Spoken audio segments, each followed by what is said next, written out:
Lo ingat gak, waktu umur 20 tahun, lo punya mimpi, lo punya rencana, lo yakin banget di umur 30, hidup lo udah beda, udah settle, udah ada di tempat yang lo mau. Dan sekarang, lo udah 30, atau hampir, atau baru lewat. Dan lo duduk malam ini, nanya ke diri sendiri dengan jujur, kok masih gini? Selamat datang di Suara Tengah Malam. Di sini, kita nggak ngomong yang manis-manis. Kita ngomong yang bener. Umur 30 itu aneh. Lo udah cukup tua buat ngerasa harusnya lebih jauh. Tapi masih cukup muda buat ngerasa malu ngakuinnya. Dan di tengah-tengah itu, lo scroll Instagram. Lo lihat temen SMA lo baru beli rumah. Temen kuliah lo naik jabatan. Sepupu lo nikah, punya anak, hidupnya kelihatan rapi. Sementara lo masih nyewa, masih nunggu waktu yang tepat, masih ngerasa belum siap. Ini bukan cerita tentang lo yang gagal. Ini cerita tentang kenapa banyak orang sampai di titik ini. Dan yang lebih penting, gimana cara keluarnya. Ada yang namanya quarter life crisis. Dan bertentangan sama namanya, ini nggak cuma terjadi di umur 25.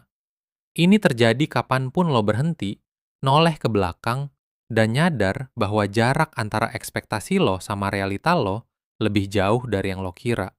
Dan rasanya bukan cuma sedih, rasanya mati rasa. Lo bangun, lo kerja, lo pulang, lo tidur, ulang. Lo lakuin semua yang harusnya lo lakuin, tapi ada sesuatu yang kosong. Sesuatu yang ngerasa salah, tapi lo nggak bisa jelasin apa. Dan yang paling menyiksa dari rasa stuck itu bukan kondisinya. Yang paling menyiksa adalah lo nggak tahu harus mulai bergerak dari mana. Kita perlu ngomong soal perbandingan, karena ini yang paling diem-diem ngerusak lo. Di era media sosial, lo nggak cuma ngebandingin diri lo sama orang-orang di sekitar lo. Lo ngebandingin diri lo sama highlight reel terbaik dari ratusan orang sekaligus.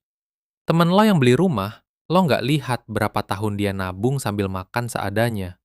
Lo nggak lihat cicilan yang nyekik dia tiap bulan. Lo cuma lihat foto kunci rumah baru dengan caption yang bahagia. Temen lo yang naik jabatan, lo nggak lihat berapa kali dia gagal interview sebelumnya. Lo cuma lihat pengumuman promosinya di LinkedIn. Perbandingan itu selalu tidak adil, karena lo ngebandingin bagian dalam hidup lo, semua kekhawatiran, keraguan, dan kegagalan lo, sama bagian luar hidup orang lain. Itu bukan perbandingan yang setara, itu pertarungan yang dari awal lo udah kalah. Dan satu hal lagi yang perlu lo tahu, banyak dari orang yang kelihatan ahead of you, mereka juga ngerasa stuck. Mereka cuma lebih jago nyembunyiinnya. Lingkaran ini nggak ada ujungnya, kecuali lo yang milih keluar. Sekarang bagian yang perlu kejujuran penuh. Sebagian dari rasa stuck yang lo rasain hari ini adalah hasil dari keputusan yang lo buat di usia 20-an. Dan ini bukan buat nyalahin lo, karena waktu itu lo nggak tahu yang lo nggak tahu. Mungkin di umur 22, lo kredit HP flagship karena semua orang punya. Mungkin di umur 24, lo ambil cicilan motor yang sebenarnya di luar kemampuan lo. Mungkin di umur 26, lo pilih kerja di tempat yang nyaman tapi nggak ada growth-nya karena gajinya lumayan dan lo takut risiko. Mungkin lo nggak pernah beneran belajar soal uang. Nggak ada yang ngajarin. Orang tua lo juga nggak tahu. Sekolah juga nggak ngajarin. Jadi, lo masuk ke usia 30 dengan kebiasaan finansial yang terbentuk dari ketidaktahuan, bukan dari pilihan yang sadar. Bedanya bukan kecerdasan, bedanya informasi. Dan sekarang lo punya informasinya. Ini yang paling penting di seluruh video ini. Dengerin baik-baik. 30 bukan terlambat. 30 itu tepat waktu kalau lo mulai sekarang. Pertama, berhenti ngebandingin trajektori lo sama orang lain. Lo nggak tahu start point mereka. Lo nggak tahu bantuan apa yang mereka dapat. Satu-satunya perbandingan yang valid adalah lo hari ini versus lo 6 bulan lalu. Kedua, audit ulang hidup lo dari nol. Bukan buat nyesel, tapi buat jujur.